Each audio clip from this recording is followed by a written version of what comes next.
All right, we've got a really great critical mass here this morning, and we're excited to see so many faces here. So we are going to just jump right in. I'm going to hand it over to Sake Bhatti, the Executive Director of ACRE and Bargaining for the Common Good, to kick us off. Thanks, Sandra. Welcome, everybody. Really, really excited to have you all here to our first Lunch and Learn about the financialization of healthcare, which we're doing in partnership with the Robert Wood Johnson Foundation. So the goal of this series is really to provide a space to build a community of organizers, researchers, and advocates that are committed to fighting against the outsized role of the finance sector in healthcare. Um, we're talking about the financialization of healthcare. Does anyone want to define financialization of healthcare? I didn't prep anyone for this. Wondering if anyone, this esteemed crew might want to. Generally, we think of it as denying care for profit. It is turning not giving healthcare to people into a way to make profit. Thanks, Alex. Yeah, I mean that's exactly right, and it shows up in different ways, right? It's that we know that uh, they can be the finance sector directly buying up healthcare institutions, like private equity firms buying hospitals, buying nursing homes, buying emergency room departments, ambulance services. All of these are real examples of things that they've done.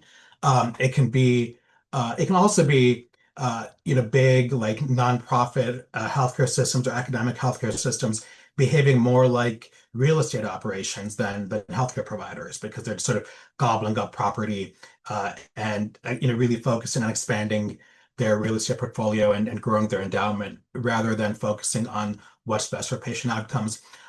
We also know that it can take on many different forms. It's a private capture of public dollars. It's saddling patients with debt. Um, and we also know that financialization really helps drive racial disparities in healthcare by compounding existing inequities, right? So, for example, when pharma companies get bought by hedge funds and then raise prices on drugs that specifically Black people are more likely to use, that's a great example of like racial disparities driven by financialization. Um, so Robert Wood Johnson Foundation, which is our sort of our co-host for this, as I think most folks here know, maybe everyone knows, right? It's made a series of research grants to explore different aspects of the financialization of healthcare. Um, did I cut out for a second? Okay, Your sound didn't, but you froze, but you're good. okay, great. So I know Sandra had a slide that listed the topics from the different ones. Yeah. So these are some of the different uh, grants that RWJ um, initiated on research. So our goal is with these sessions to hold these sessions roughly once a month to provide a space to share out the learnings from these research grants and to discuss how to connect the research to organizing and how to sharpen the racial justice analysis. And so that means that if you lead one of these research projects and we haven't already reached out to you about scheduling a lunch and learn session, we will be reaching out soon, so stay tuned. And like I said, like this is really about community building. How do we actually create a community of practice where we're all uh, sharing learnings and best practices and figuring out how to move the ball forward? Robert Wood Johnson has asked us as ACRE and Bargaining for the Common Good to anchor this community of practice around folks working on fighting the financialization of healthcare. And we're really excited to play that role. And we welcome any and all ideas for how to make this space better, more effective, more inclusive. And so please feel free to share out with that. And today we'll be hearing from our friends at People's Action Institute, Social Security Works, and the People's Lobby, who will be talking about the work that they've done around insurance claims denials. Um, so with that, would any wondering if, and I didn't ask this ahead of time, but anyone from the RWJ team, if there's anything you'd like to add as part of the framing before we kick it off?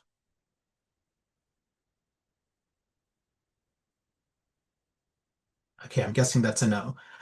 Okay, I'll hand it back to Sandra then.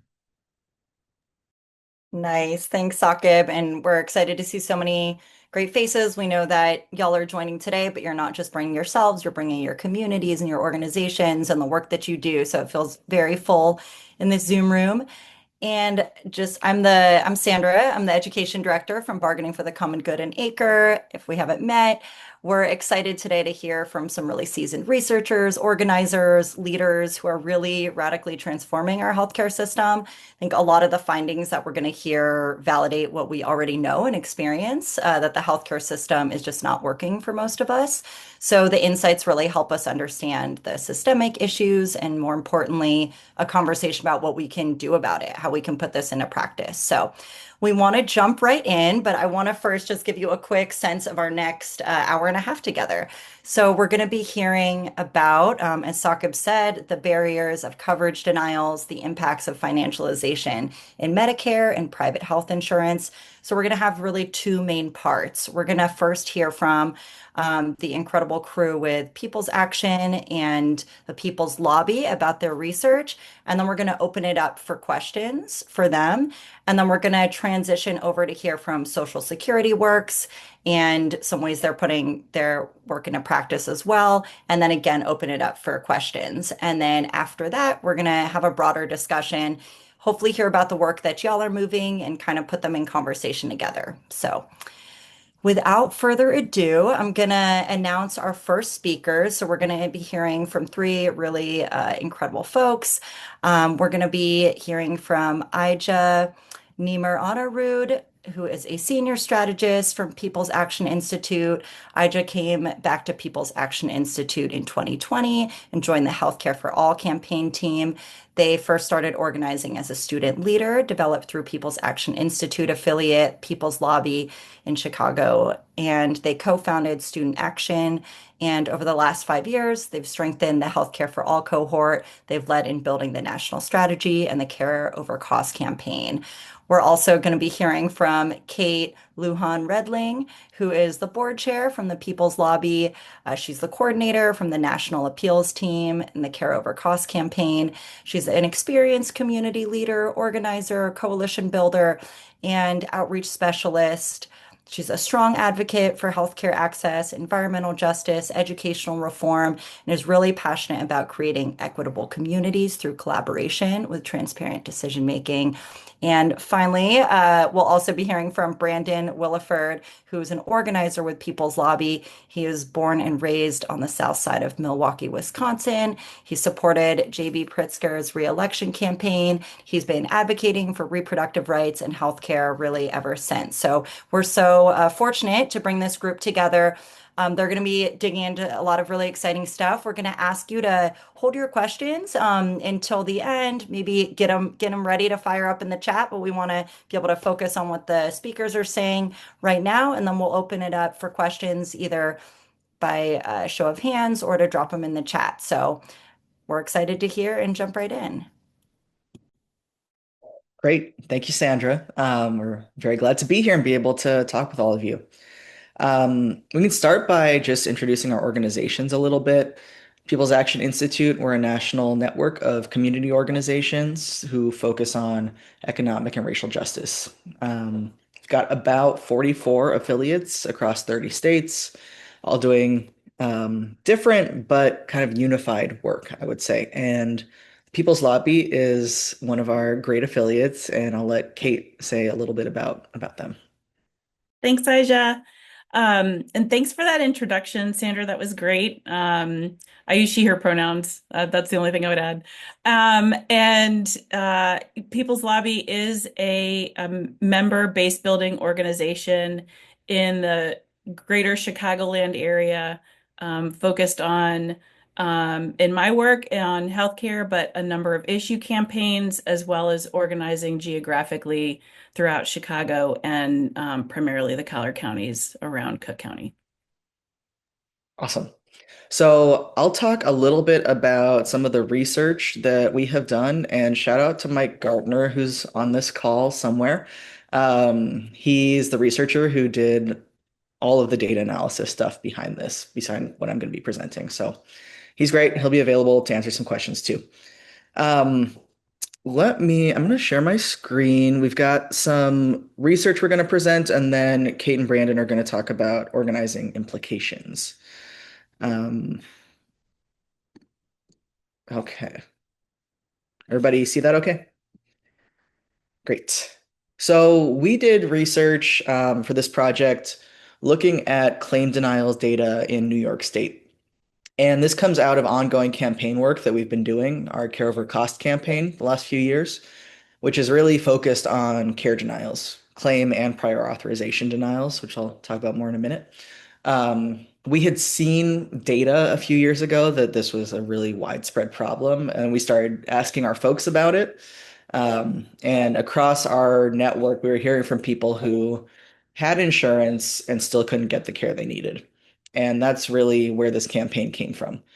And so there's, some data already out there. It's kind of limited, but it exists. And there's tons of anecdotal evidence that we have come across in our organizing. And this research project is really about validating some of that anecdotal evidence and also, um, being able to see patterns that are systemic that may not be visible to us if we're just looking at like individual experiences.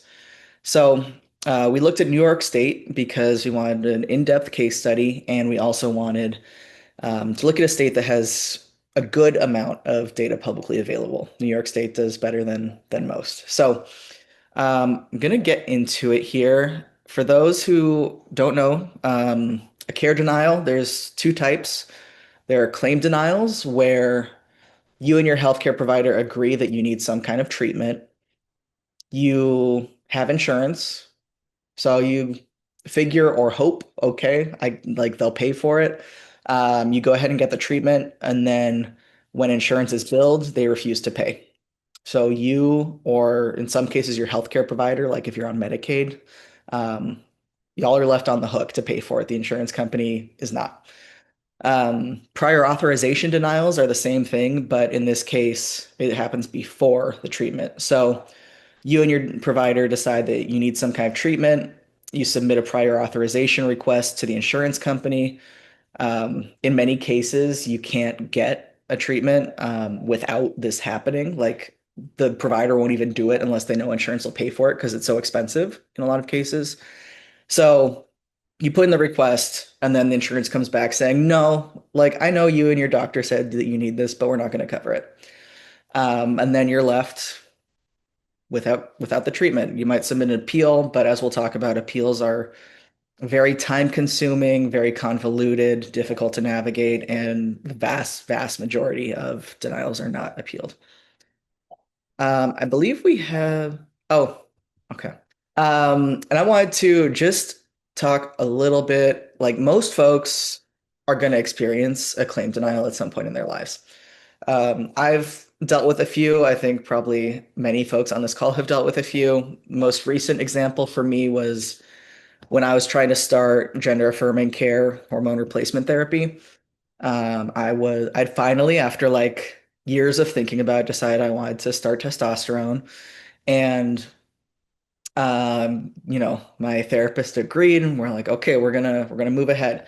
Got a prescription from my doctor, and then insurance BCBS denied it, and then they denied it, and then they denied it, and this was just like a very frustrating process because it had taken a lot for me to get to that point of deciding that this is what I wanted to do. It's like something I thought about a lot and questioned a lot because the society that we live in, right, makes you question yourself about things like this. And so the process of being denied several times and needing to go through the appeals and the insurance company not actually saying what needed to happen for them to approve it, it was all very difficult to navigate, very stressful, caused a lot of mental anguish, and was completely unnecessary.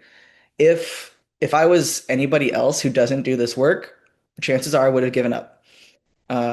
Thankfully, I know about the appeals processes and know more than most about how to navigate these horrible, convoluted processes. So I eventually got it.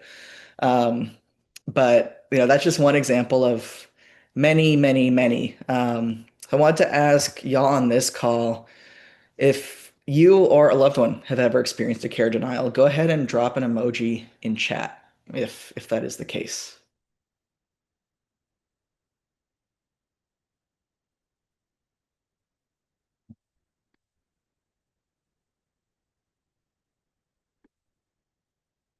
I was expecting angrier emojis, but I appreciate the solidarity of the thumbs up. Um, so keep them coming, but as y'all can see, this is a very, very widespread common occurrence. Couldn't find the angry one.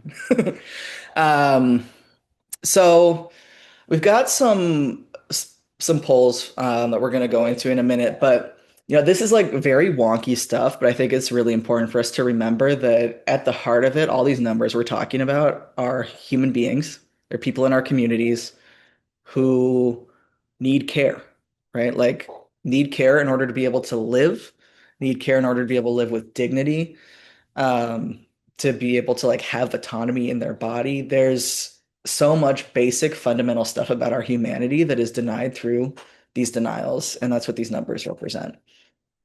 Do we have polls that exist? We're putting it in the chat because Zoom won't allow you to. Okay. I will go ahead and put the screen share back up and just ask y'all to drop into chat what your guesses are um, for these questions. So this is based on some of the research that we did looking at New York State specifically. So the questions are, let's go with the first one. How much money do all the denied medical bills in New York State add up to per year? I'll just take some guesses in chat.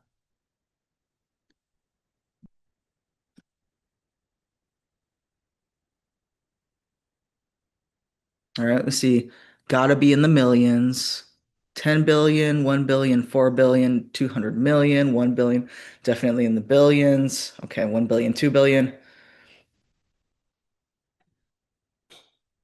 Okay. The number is, drum roll, 89 billion.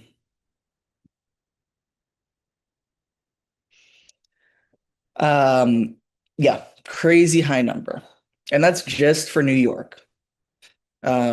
And so that's $89 billion in billed charges that people are left to deal with. Like I mentioned in Medicaid, in some cases, the provider has to eat it, but that's so much money, right? And some of those denials might be for like paperwork issues or something that is clerical, but some of them are just straight up like somebody should have had this and the insurance company just decided to deny it. Yeah, miscoded. Percentage of denied claims that are appealed in New York State. Let's put some guesses in chat there. 5%, less than 10%, 7%, 2%, 5%. I can see who studies this. Okay, y'all are in the ballpark. It's 2.5%. So I think lower than well, yeah, we got a couple 2% here. So 2.5%. And that's actually pretty high. That's quite high. New York State is like 10 times higher than what you see national average. And national average is about 0.2%, I think. Kate, is that right? Yeah. And that's because in New York, they have a lot more resources to help people appeal. But that means that 97.5% of denials are never appealed.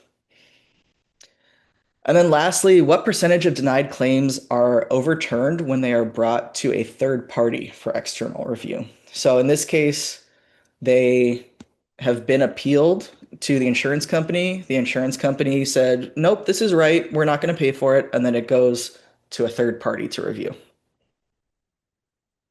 Okay, we've got 50%, 45, 68, 70, 80, 66, 50, 40, 35, 50. Okay, we've got stuff all over the place. Yeah, y'all are close. It is in some cases as high as 72%. And that is for managed long-term care. For CHIP, it was about 59%. These are pretty vulnerable communities, right? And so these are situations where it's like nearly 75% of the time for managed long-term care that the insurance company has denied it, has stood by that denial, and been wrong. So just think about that, given that only 2.5% of denials are ever appealed. Um, okay, so that's some fun numbers for us. Great stuff. I'm going to go over a few key findings. We're going to be releasing our report in, I think, around the end of this month. So we'll have some juicy stuff for y'all who are curious to dig into, but just um, some tidbits to get you thinking. Claims are denied at a rate of at least 20% across the board in New York State, like across all New York State regulated plans.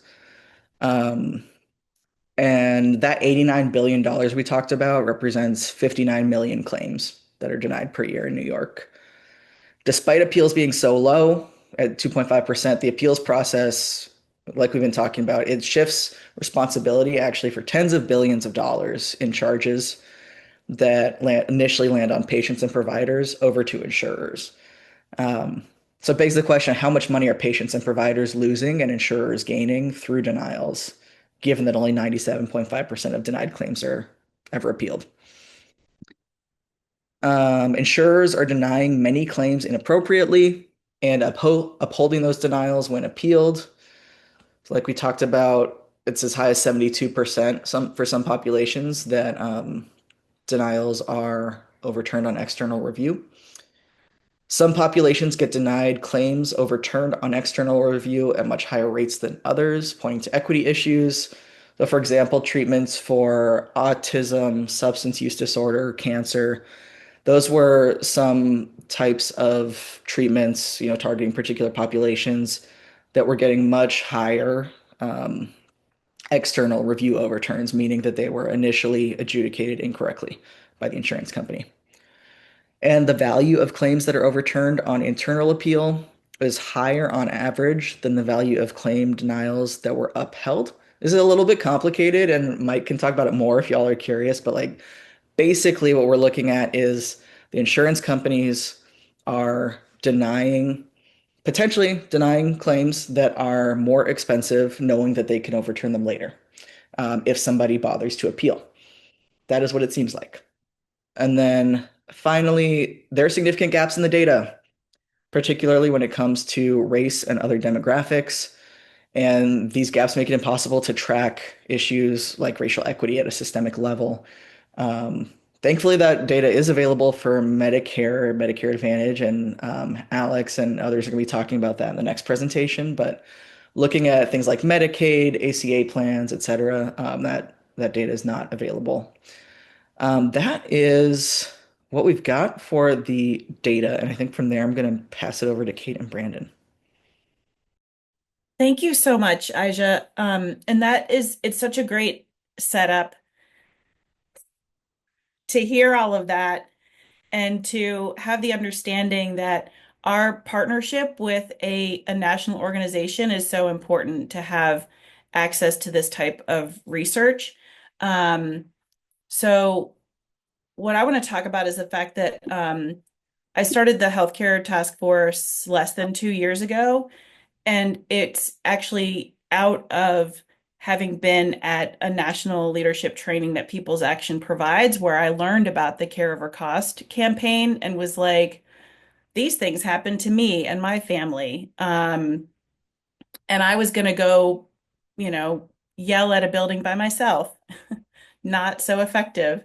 And I found the campaign and I committed in 2023 to getting my organization, my political home, engaged in healthcare organizing and advocacy and winning dignified healthcare for all people by 2033.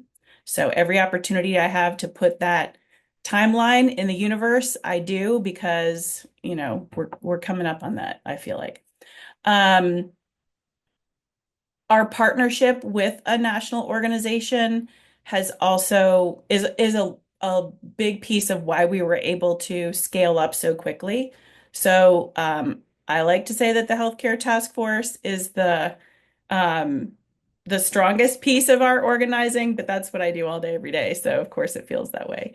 But we went from starting up less than 2 years ago to having more than 9 teams in our task force that are doing work ranging from setting up legislator meetings and constituent advocacy meetings, to community listening sessions and roundtables and town halls, to also a team for communications, a team for storytelling, all of those are pieces of the strategy of how we win. Um, so the story, the other side of the strength of being part of a larger family through people's action is that we're part of a cohort, the care over cost cohort, that meets on a regular basis and puts me and Brandon and the rest of our team, if as needed, in touch with organizers in other states all over the country and able to learn about what are their challenges at the state level? What are ways that we can collaborate? What's Maryland doing? Like, how did they get that legislation passed? Combined with the research that we're able to do and building out the process of doing an issue cut, of determining like what are we going to fight on right now. That's how we came to the fight on the current legislation that we are that we're focused on, and very much expect to get passed in veto session next month. Also putting that in the universe, and learning that the focus of winning dignified healthcare, one of the paths that's been uncovered is through mental and behavioral healthcare, because that's so foundational. And because the access to that type of healthcare is just so disproportionate and clearly from a racial lens, very, very disproportionate, it was clear to us that we would need to, that was a foundational way not only to make a really big difference in the meaningful access that people have to healthcare. For example, the legislation that we're working on now, or that we're supporting now, it provides pay parity for mental and behavioral healthcare providers on par with medical and surgical providers. It seems very simple. Shouldn't have to make a law for that, but that's the world that we live in. Um, so after well over 100 research meetings with legislators and agencies and other organizations that have been doing healthcare work in Illinois for a very, very long time, we are continuing to be a part of the work statewide to win dignified healthcare. Brandon's going to share some details about that. And I think that again, the combination of having the information and having the research, one of the first things that legislators say after does it cost money is what did other states do? Who else is doing this and how are they doing it? And the access to other states and people with experience in how to do this has been instrumental. Um, and then bringing the relational organizing piece to it, meaning like I think a lot of times the gap between research and the data that we need and actually affecting change is that close up personal experience that we're having when we're knocking on doors, when we're having community meetings, when we're talking to people and learning about their stories, and then finding that that is the way that we build the power to bring to Springfield, to bring to DC, to bring to the doors of our legislators' offices in order to actually affect those changes. Um, and so with that, I'm going to turn it over to Brandon. Hey, yeah. So I'm Brandon Wood from the healthcare organizer slash Northwest Suburban organizer for the People's Lobby. And so I just wanted to share that, strong research is the bedrock of our powerful organizing. It allows us to make strategic decisions that shape our base and drive the creation of meaningful legislation. The foundational work of our healthcare task force that's fueled a lot by the research with People's Action positioned us to join the Illinois Protect Our Care coalitions and the Care for Cost coalitions which connected us with a network of experts eager to share their institutional knowledge. In return, we connect them with a people-powered movement, organizers who are ready to fight for and win progressive legislation in Springfield. This cycle of research and action enables us to build a powerful base, understands the issues that impact them the most, and advocate effectively. This is how we secured increased patient protections and expanded look to expand access to mental health care in Illinois. So in 2024, Governor J.B. Pritzker the governor of Illinois signed the Healthcare Protection Act. This was a critical package of bills designed to protect consumers from predatory healthcare practices, like claim denials, step therapy, and so on and so forth. Our local organizing was essential to this victory, but the research from People's Action was the fuel that amplified our efforts. Because we were armed with data, we were prepared for this fight. We knew Governor Pritzker was ready for a healthcare win, and our research helped us identify the key tactics in order to move legislators. Most importantly, our research allowed us to make an informed strategic decision in which we needed to target the chair of the Senate Insurance Committee. The institutional block prevented us from moving this legislation. And in turn, we decided to flood his district with phone calls and use our data to identify powerful patient stories, adding a human element to the numbers that we were using. This research-driven approach led to a breakthrough. We discovered a member of our clergy caucus who had a congregant who was the elementary school teacher of the very committee chair we needed to persuade. That teacher understood the stakes and personally committed to speaking with him. That conversation helped us move him on the Healthcare Protection Act, which allowed us to get some powerful, meaningful legislation passed in Illinois. So this story is a perfect example of how strong data upon claim denials help inform us to do some real powerful organizing and base building, leading to meaningful human change. But data just doesn't help guide us on existing campaigns or completed campaigns, but it also helps us identify new opportunities to address certain unmet needs. For example, our research revealed to us that we needed to focus more upon racial equity work and building multiracial coalitions.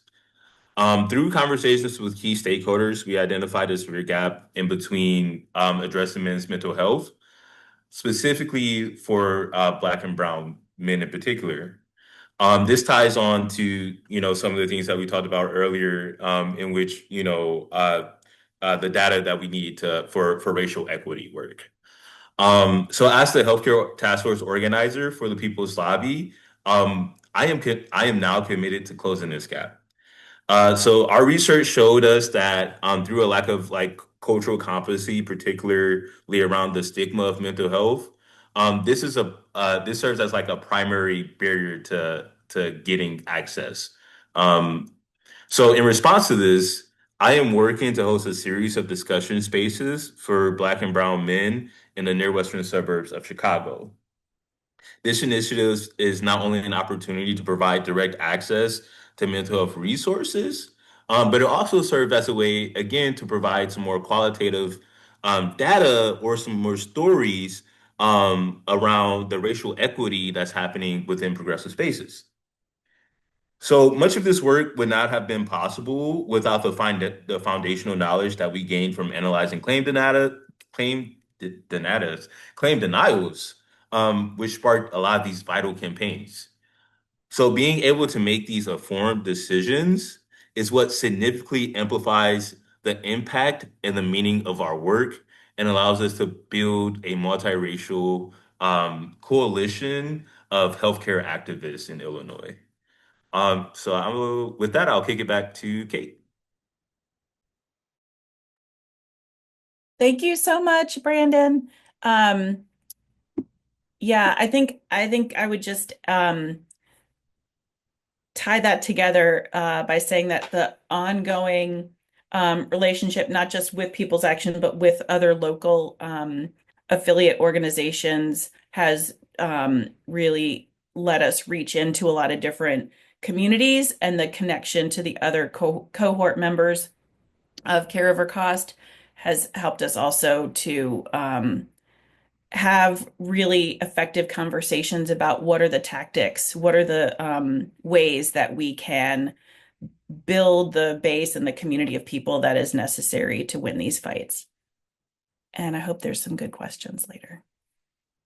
Yeah, thank you so much, Kate, Ija, Brandon. I know folks are probably wondering, are we going to kind of get all these resources and things that they're sharing? Yes, you will, and more information around, like Brandon, the series that you shared if folks are in the Chicago area.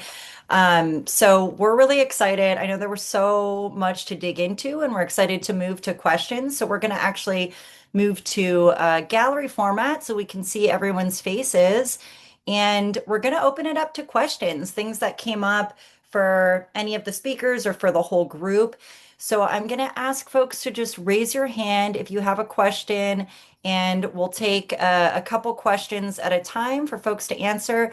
If you're feeling camera shy, you can drop your question in the chat and we will get to that as well. So I see a question already. Well, I'll kick it over to you, Jamila.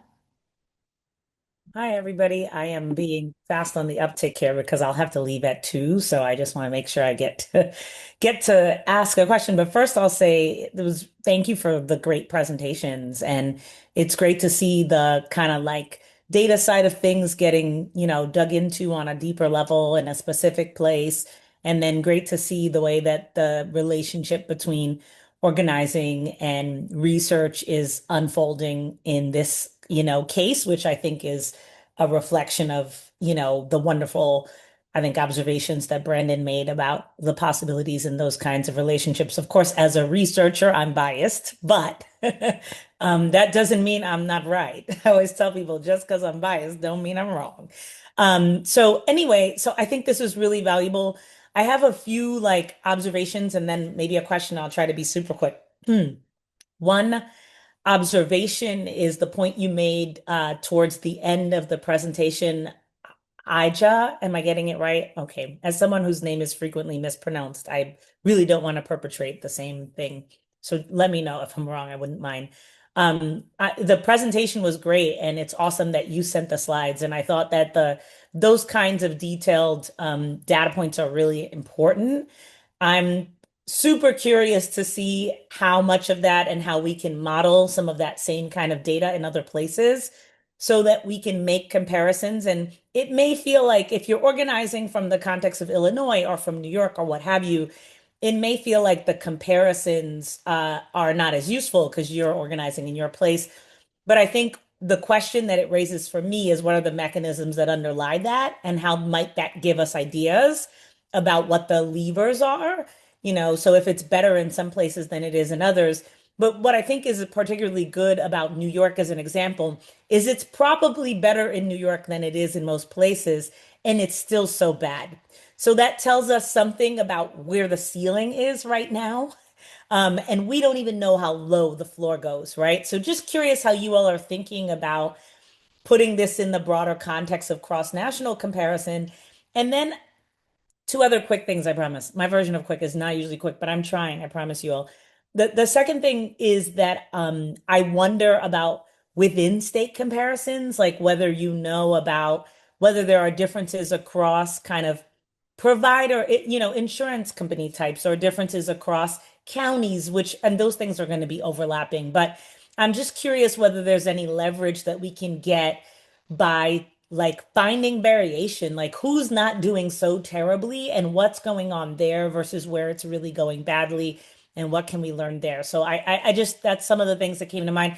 Of course, the challenge of like being able to identify racial demographics and some of that data is a real challenge. One question that came to my mind, and it's a geeky question, so I'd be happy to talk about it offline, is about how you might use the information you do have to impute some of that. It's not a perfect process, but actually, like, we have pretty strong ways, given conditional on having particular kinds of data, like we can impute with a certain degree of accuracy, like sometimes upwards of 90%, racial demographics. And I wonder if doing that might be a way of getting at some of this, because that feels like a big, important part of the black box here.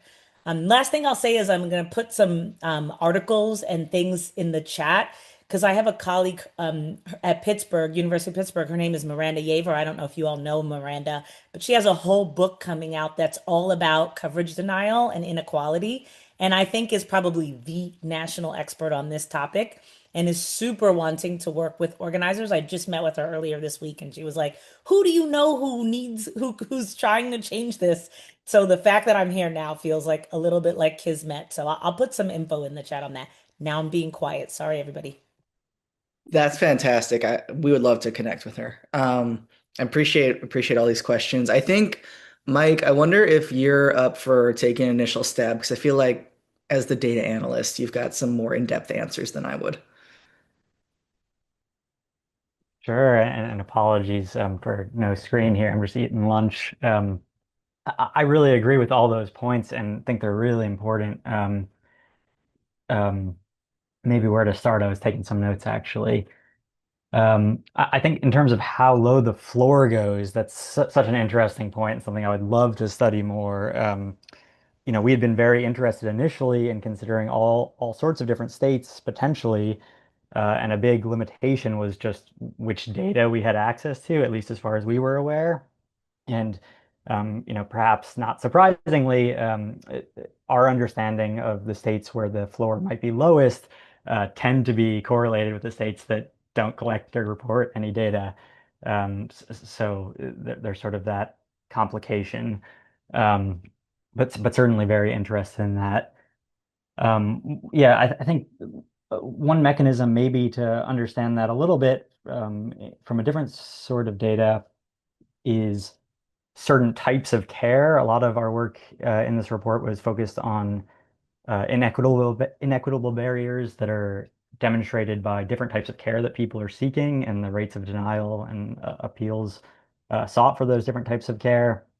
And different types of care also, of course, have different um, authorization landscapes across the country. So, for example, hepatitis C care, was speaking to some folks yesterday, is very good in some states, including New York, in the sense that prior authorization requirements have been drastically minimized and access has been improved over the last 5 years or so.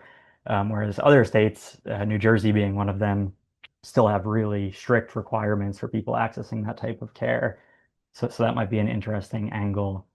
Um, and then I guess the last thing I'd say about sort of imputing understanding of racial demographics is something we're really interested in. We tried to do a little bit of that initially in a variant of this report, and we kind of failed, frankly. We found some findings that were very weak that we didn't have too much confidence in. I mean, we had confidence in the findings, but the findings were so weak as to be of questionable utility, I guess. But we'd really like to explore that more. So yeah, we'd love to continue that conversation. Thanks so much. That's awesome. So much more for us to talk about, but I appreciate the depth of this work and the possibilities. Can I ask you, because I know you have to hop a little early, and I should have stated this early on, but would you mind just sharing like your name, pronouns, which org you're with, so folks know, and so that I don't mispronounce your name? No, I'm sorry. I didn't even think about that. I'm Jamila Michener. I'm actually a faculty member, a professor of public policy and government at Cornell. And I study health policy and health inequity and have been doing more and more work with around financialization in the last several years. And I'm embarking on even more. So some of that work will be supported by RWJF. And so I'll be in conversation with you all probably more than you ever want. Sometimes when I'm asking my kids questions, they're like, "Mom, this is more than we want." So I'm warning you that that's kind of how I am. So hello, everyone. Amazing. Thank you. And Michael, would you mind doing the same, just so folks know who you are?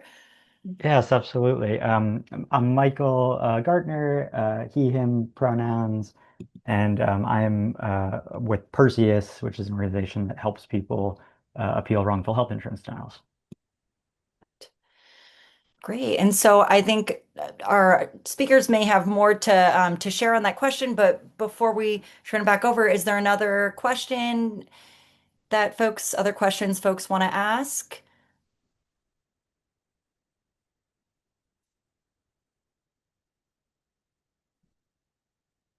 All right. Ija, Brandon, Kate, did you all have any other responses to Jamila's questions, observations? I threw a couple thoughts in the chat, but yeah, I'm excited about digging into all the geeky stuff.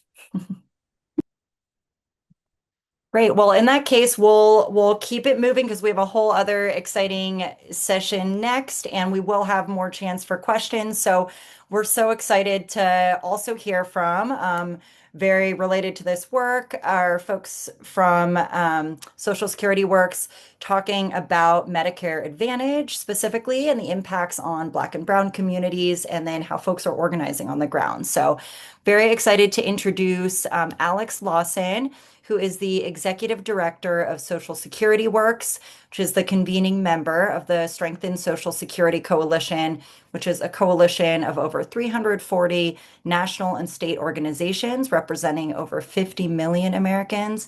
He covers Social Security and Medicare issues on many public outlets. He has a BA from St. John's College and an MPP from the George Washington University. And then we're really excited to hear how folks are organizing around this. So Marianne Pizzolita is going to speak as well. She is a retired member of the New York Fire Department EMS. She's dedicated her whole post-retirement life to advocating for EMS retirees. She has founded the FDNY EMS Retirees Association and established the New York City Organization of Public Service Retirees, where they've mobilized thousands of retirees, won legal victories against the city of New York. And Marianne has been recognized among city and state's top 100 labor leaders.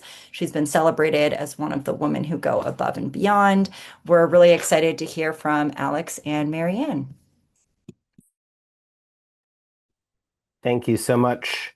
And I'm excited to hear from Marianne Pizzatola as well, who is, I'll add, just an absolute force of nature when it comes to fighting health inequities. I'm going to share my screen and go over some of our translational research. I'm also going to drop the one pager into the chat, but I kind of want to start with like how Marianne and I work together and how Social Security Works resources the field and organizers. It was referenced multiple times in the previous presentation that having solid data is key for all organizing.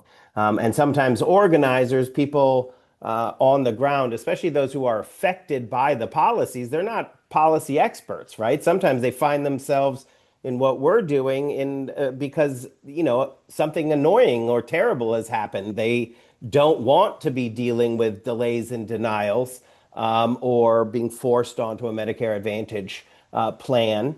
And, the expectation is somehow that they're going to be able to go up against some really glossy materials that the insurance companies have put together, and they're handing them to policymakers.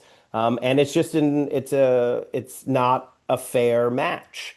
So where we try to come in is being experts and resources for the folks who are most impacted in the fight, and making sure that they can point and be like, no, I know we're correct. We've got all of the smarty smart pants with us. And that's not me. That's Diane Archer, who is our senior advisor at Social Security Works on Medicare, and convenes and has discussions with the leading researchers on Medicare Advantage, on financialization of health, which is, delaying, denying care for profit, and trying to guide these conversations in a way that is most useful for Marianne and for everybody that we work with across the country.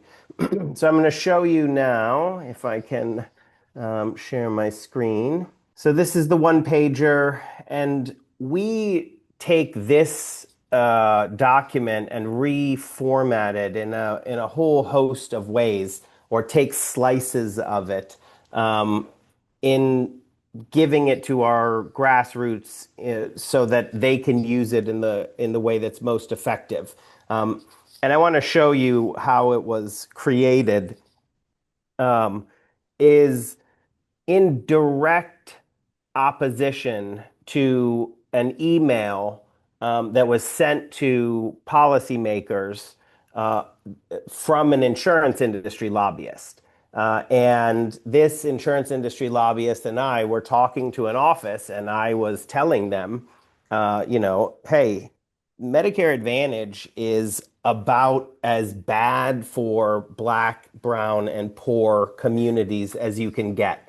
The insurance companies literally target Black and brown and poor Americans with poorer quality products that lead to harms and death. And they forwarded my stuff to an insurance industry lobbyist who then started this back and forth with them, which was super helpful to me because then they forwarded it all to me.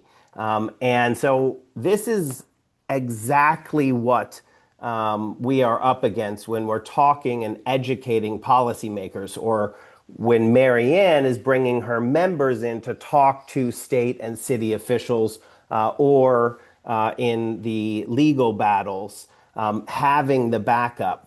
And so I'm not going to read all of it. I'm sure everyone has sort of made their way through, but I want to zoom in on this first one so that people get an idea of why this is so critical.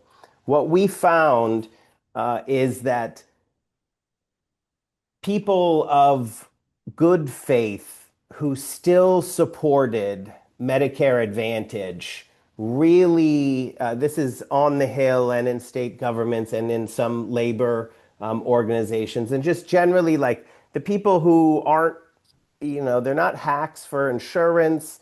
Maybe they agree with us on some stuff, but are pro MA, or they don't believe all of the data that we're putting in front of them.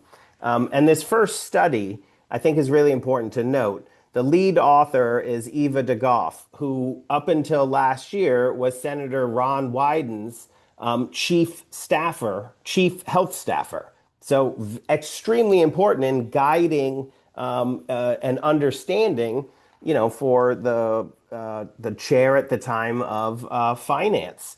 And if you look down at the conclusion, it says more than half of recent analysis comparing MA and TM find that MA delivers significantly better quality of care, better health outcomes. So we put together our translational research. It's not original research. We are bringing in both academic research, but also the IG, the Office of Inspector General, and MedPAC put out reports just every single year, one and then the other, that say the same thing. And so we know that we're right. We know that the research that the insurance industry lobbyist is pushing around is just factually inaccurate. Some of it is old, some of it is misleading. A lot of it is based on this idea that because there are a lot of African Americans and Latinos and poorer Americans in Medicare Advantage, it must be good for those communities, which is the same argument that the payday lenders used when they were arguing against regulations against their, predatory practices. So this first slide, I'm just going to go through the general research and then turn it over to Marianne to talk about our current efforts, her current work, and how this is the issue. Equity is the issue that moves policymakers. Because remember, on the MA side, they're literally saying that Medicare Advantage is good for equity, that racial and ethnic equity are served better by Medicare Advantage than by traditional Medicare. The facts are just the complete opposite. So this is the OIG report. Medicare Advantage delays, denies beneficiaries access to services, even though they should get those services, right? So Medicare says you're supposed to get this, and the Medicare Advantage, which is just a private insurer, they're doing the same thing that they learned in the commercial market, right? They're doing the exact same thing. That's what financialization is.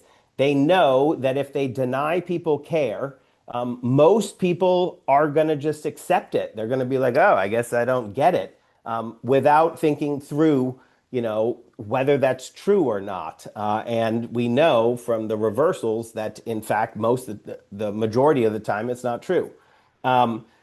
They also denied payments that required, that both that Medicare coverage and billing rules say they should. So their own rules say, this coverage, this care should be covered, and they're denying that.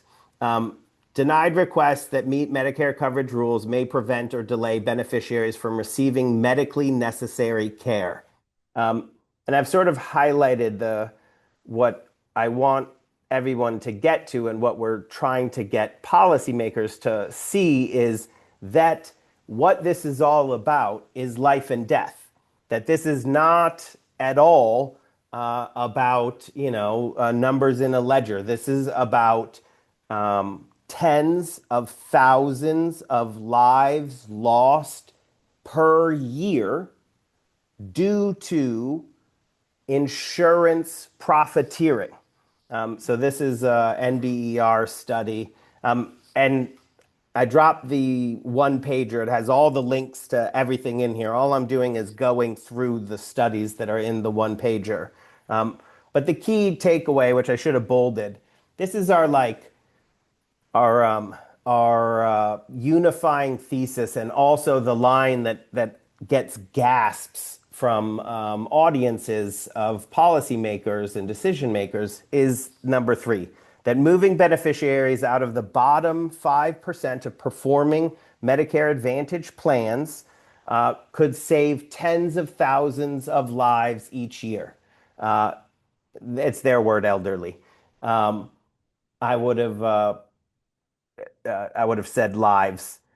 The point there is we know, right? We know that there are worse plans and better plans in MA. And this is where we have a little bit more data, still huge gaps in our data, but a little bit more data than you have in the commercial market. We know that there are plans that are even ranked with Medicare Advantage star ratings. They're ranked higher, right? So you're saying, okay, well, there's some high-ranked ones, and then there's some low-ranked ones. And research that says if you got rid of the bottom 5%, you'd save tens of thousands of lives a year. So the question is just why? Why don't they? And the answer is policymakers are just not there yet. They're hit with these insurance industry talking points that say, no, that's not true. MA is actually good for people. So here's disparities in healthcare and Medicare Advantage. This is actually just the demographics in general. So you're seeing, 68% of MA enrollees are white. But when you look at the disparities in care by race and ethnicity, you can see that not everyone is treated equal. And in fact, it is the picture of health inequity, right? So the majority of people in MA are white, and you see in the white column most of the disparities in care. They're similar to the national average. But if you look in Black and Brown and American Indian communities, huge disparities below the national average. So the point, if you go back to, Ron Wyden's former chief health staffer's MA report that everybody sort of holds up, it's just not true. Uh, Medicare Advantage works less well for Black and brown and poor Americans. So just the next one is really important. Why? Why does it work less well? I actually go back to this one that says, right, if you look at the top one, higher spending plans tend to reduce enrollee mortality. But existing quality ratings are uncorrelated with plan mortality effects, and consumers place little weight on mortality effects when choosing plans because they don't know. They don't know, right? No one is saying, "Oh, I want to take this plan that's going to kill me." They hide which plans are good and which plans are bad. We have like a basic rating system with these 4-star plans. I'm sorry, with the star rating system. But importantly, the companies market poorer quality plans to Black and brown Americans. So even in a city, and this is, I want everyone to really uh, understand what I'm saying here. In a city like Washington, D.C., which is really little, um, you have one company that's offering two different plans. One of them to white people in DC and one of them to Black people in DC. Same company, and it's offering the poorer quality plan to Black people in DC. That is the business model of Medicare Advantage, which again, Medicare Advantage is just the same exact insurance companies that were talked about previously, just able to market to the Medicare population. And the third bullet point here is really important as well, which says what it shows is if you control for it, when Black enrollees had the same choice, right? So when they weren't limited in their choice, Black enrollees enrolled in higher quality plans at a higher rate than white enrollees. So the reason that Black Americans are in poorer quality plans is because they're marketed poorer quality plans as a business model. So again, Medicare Advantage is the opposite of delivering health equity. It is the picture of health inequity. This is another way that you delay, deny treatment is you restrict access to the best treatments, right? So when it comes to specialty care, not everything is equal. One doctor is not equal to the next. You need to be able to go to the right hospitals, the right providers, and narrow networks in MA plans limit access to top tier hospitals. They limit access to the specialists, especially who are needed for complex cancer surgeries and complex care. And this is the final slide here is just getting it all the way down to outcomes, which, wonks in this group and the wonks in policymakers' offices oftentimes want to get to, well, what does this actually mean? MA is saying, oh, well, we've got survey data that shows, there's a lot of Black and brown and poorer Americans who are enrolled in our plans. It must mean it's good for them. And here's data that shows Medicare Advantage beneficiaries had lower access to high volume hospitals and increased 30-day mortality for stomach, pancreas, and liver surgery. So when you mix all of that together, what you get is because of structural racism, because of health inequity in general, Black and brown and poorer communities in this country need higher quality care. They have more.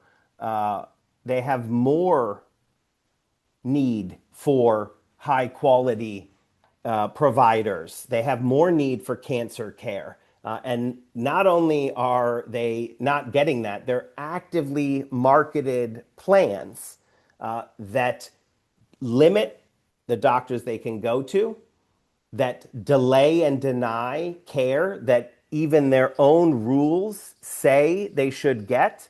And what that leads to is death, right? Death. So if somebody is forced onto a Medicare Advantage plan and they know that they are in a demographic or have a familial history that needs more, that might need more complex care, that is a death sentence. And that's not overstating it. And that's why this research that we've done, and along the way, there's other pieces of it. That's what we work with Marianne and other partners to try to arm them with that very simple fact, especially for the situation that Marianne is fighting, where people are forced in, right? So what we want people to understand is that Medicare Advantage or private corporate insurers in Medicare are killing people for profit. A lot of people want me to like tone it down, but I just showed you a very boring presentation of the facts that shows that's exactly what they do. They market poorer quality plans. These poorer quality plans limit access. That limited access leads to higher rates of mortality and morbidity. And so with that, I want to turn it over to Marianne to talk about the work that she's done and the current work. And then our hope together is sort of like that, what happened in the Q&A, in the last Q&A, that we find some more folks in this community that we can join together even more as we push against people being forced into MA plans. So Marianne, I'll turn it over to you. Thanks, Alex. My name is Mary Ann Pizzatola. I am president of the New York City Organization of Public Service Retirees and the FDNY EMS retirees. New York City has over 250,000 Medicare eligible municipal retirees, and that's the population I represent. We organized them in 2021 in the middle of a pandemic, and it was very difficult to do that. In the middle of a pandemic where we didn't really have access to people. My members are over 65. We are disabled. We are family members of line of duty widows and widowers. We are a majority of women and mostly for DC 37 retirees, which is one of the largest unions in the city, women and women of color, and the lowest paid pensioners in the city of New York. 2/3 of DC 37 retirees make under $35,000 pensions like myself, and 1/3 of them make under $12,000 pensions. So it shows you the low income and inequity that there is already just to start. And so you understand, even the top paid employees in 1979 and 1980 were police and firefighters.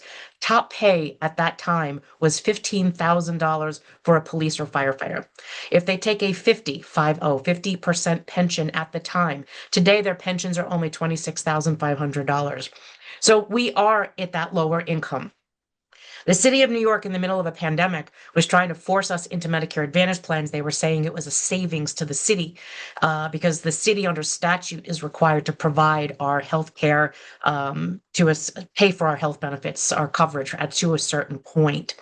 So these members, when we were told we were going to be forced into a Medicare Advantage plan, that they could legally do that because of a change in the law in 2000 that allowed them for seamless transition into Medicare Advantage plans. And we learned that from David Lipshitz's people through Medicare Advocacy Organization up in Connecticut. We didn't understand how that could happen. How do you force a municipal retiree who's been a taxpayer their entire life paying into Medicare tax, that you could take them off a traditional Medicare plan and force them into MA? And that's exactly what they were doing. In a new plan, by the way, that our city had created by merging Emblem Health with Anthem Blue Cross Blue Shield to create a plan called the Alliance, which had never done a Medicare Advantage plan ever in their life. in fighting that back, we sued the city literally 3 times, and we are still in court on 2 of those cases. We won 11 times in court. And one of the things that Alex had said was about the denials of care. Aetna literally admitted to the judge in Supreme Court that there would be instances where retirees would not have access to doctors or hospitals because they're not in the network. Or that they would be denied care that their doctors want because, or had requested or prescribed because it was a business decision.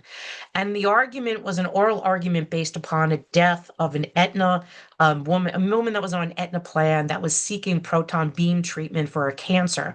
And the attorney for Aetna said, well, Your Honor, those plaintiffs' attorney, they only argued about one woman that died. It's just one woman.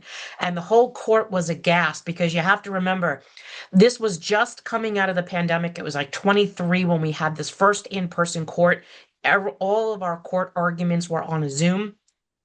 We filled the courthouse in Lower Manhattan with over 100 retirees. They had to change the courtroom twice in order to accommodate all the people, and still there were people left in the hallway.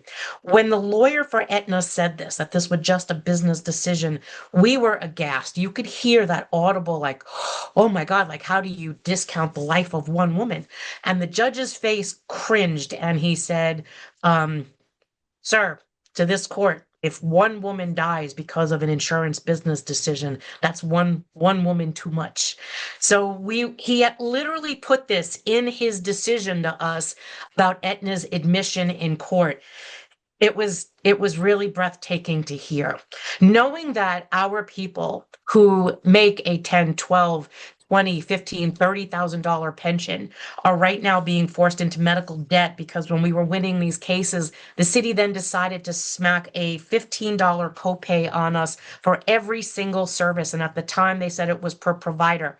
It ended up being per service, per provider, and they now redefined what a provider is. So if you go see Dr. Barnabas and you would think it's just $15 copay, you're getting hit with $15 copay for seeing Dr. Barnabas. And if he sends you down the hall to go get a blood test and then an x-ray, you're going to get hit with $15 for the blood test, $15 for the x-ray, $15 for the doctor that reads the tests.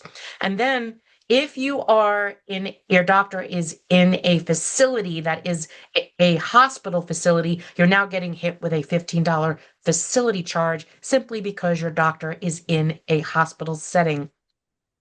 These people would not be able, as forced into Medicare Advantage, and we proved that in court, to have access to these doctors and hospitals that of their choice, or of these specialty care centers, like your Mayo clinics or your Cleveland clinics. And specifically in New York City, they had to put Memorial Sloan Kettering, a premier cancer center, and hospital for special surgery in the network. And when we spoke with the lawyers from these facilities, they said that their participation in the Aetna Medicare Advantage network was contractual. So after 3 years, they could decide that they're not. And these are the arguments that you hear in the press about the insurance company and the facility arguing on reimbursement rates. My people would not be able to have that access to these doctors and hospitals. While they accommodated these 2 facilities in Manhattan, many of my retirees who live in the South, where it's less expensive, do not have access to their Mayo Clinic providers. So now they would be forced. And right now, transit workers, New York City quasi-state workers, were forced into an Aetna MA plan in 24. This is exactly the argument that we are fighting. They are mostly men and women of color, low income, and they do not have access to premier providers or providers of their choice, Mayo clinics, Cleveland clinics, doctors not in the network. And they will tell them that you can see any doctor that accepts Medicare. Well, you can at no